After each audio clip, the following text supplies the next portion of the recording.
Hi guys, so today we're going to talk about herbal hair rinse for hair grow.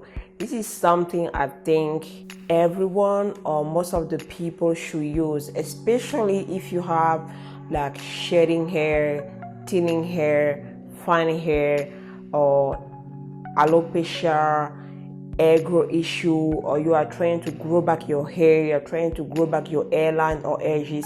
I think you need to use herbal hair rinse.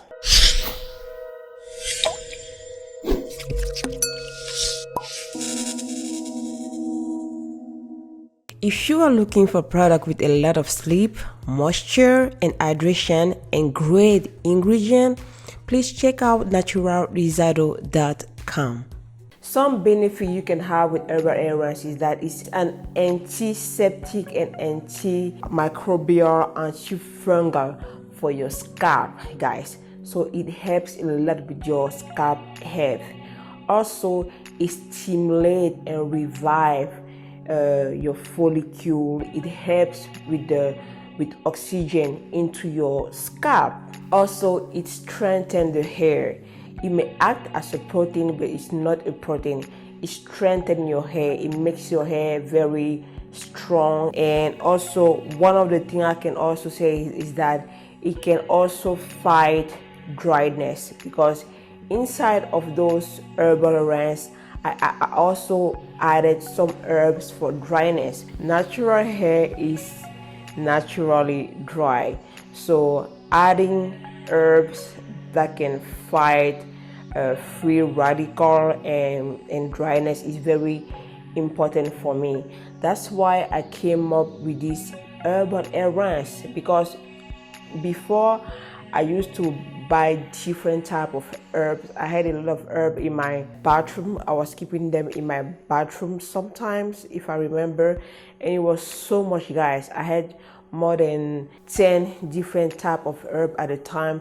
I was so tired to mix all of them at the same time. That's why I came up with this herbal hair rinse, to make it easier for me and others. So the way you can use my herbal hair rinse is that you can infuse it as a tea. Try to make like you're making a tea. Boil water and put it inside and let it infuse for 5 minutes and more. The more the tea infused, the more it's gonna be concentrated. Another way you can also use the herbal tea is that you can infuse the herbal. You can take the herbs and put inside any oil of your choice. So it's gonna be very also beneficial for you. So those are the two main way I think you can use my herbal tea rinse. So now, how to use it? So the first way, and that I recommend to everybody, is that the first way you can use it is by using it as your last rinse. It doesn't matter if you have low porosity hair, high porosity hair, normal hair, it doesn't matter. Use it as a last rinse and really make sure it touches your scalp first, the scalp first, and then your hair. But it has to touch first your scalp, because it's where the big work is going to be. So use it as your last rinse. When you're done applying the herbal tea onto your scalp and your hair, directly follow up with a good moisturizer. If you have low porosity hair, I really recommend that you use a moisturizer that do not have protein.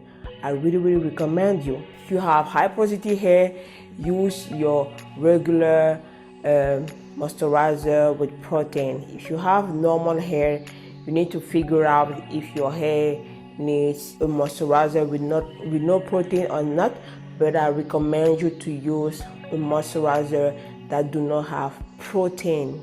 The reason is that the herbal hair rinse, like I said, is going to strengthen your hair. It's going to make your hair strong, and it may dry your hair if you use it all the time. So to avoid that dryness, you need to follow up with a good moisturizer. The moisturizer needs to be rich with all the humectants, oil and butters and stuff like that. So use a good moisturizer. The second way you can also use the herbal tea rinse is inside your DIY. For example, if you want to make your henna treatment, or if you want to make your Indian powder hair treatment, instead of using just water, you can infuse the tea inside the water and then use that tea to make your henna or to make your Indian powder hair mask and apply onto your hair. You see? The third way you can also use, infuse the oil inside maybe coconut oil or manuka oil and use that infused oil to do your pre-poo. It's gonna be so good for your scalp and your hair. Can we use the herbal tea rinse as a leave-in conditioner, meaning that can you put that into a spray bottle and spray onto your hair every day or when you want it and stuff like that? I would not recommend it because, like I said, it can be very drying if you overuse it.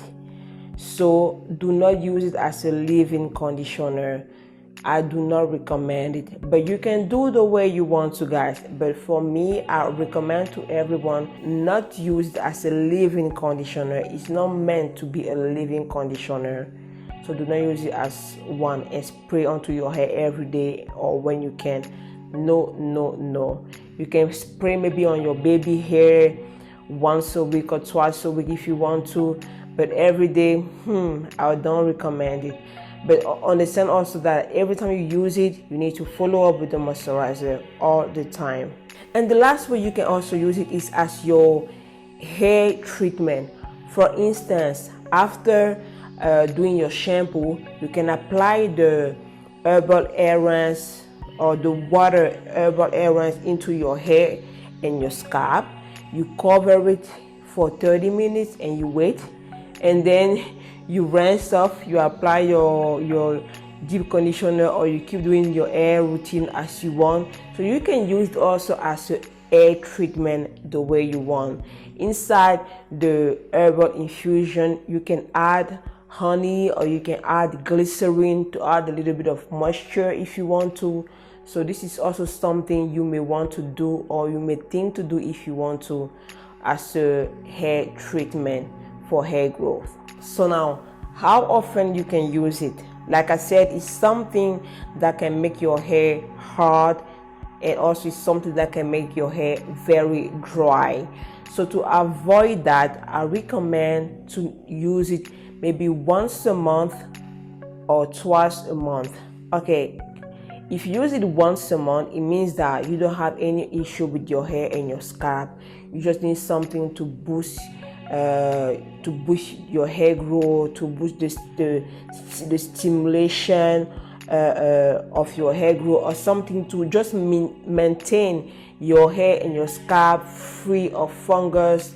You need something antiseptic, antibacterial, anti-fungi. I mean, you can use it once per month or twice per month. But for most people, I would say use it twice per month for most people if you want to. So once or twice per month. But if you have issue like your hair is shedding a lot, or postpartum, maybe you just give birth and you are losing your hair a lot, use it the first 2 weeks. So once per week. The first 2 weeks, use them. And the third week, observe your hair. If you're still losing a lot of hair, keep using it. So keep using it until you see that your hair stops shedding a lot. The frequency of shed stops, so you have to stop as well. That's why I said the 2 first weeks, use them. The third week, observe if you need it or not.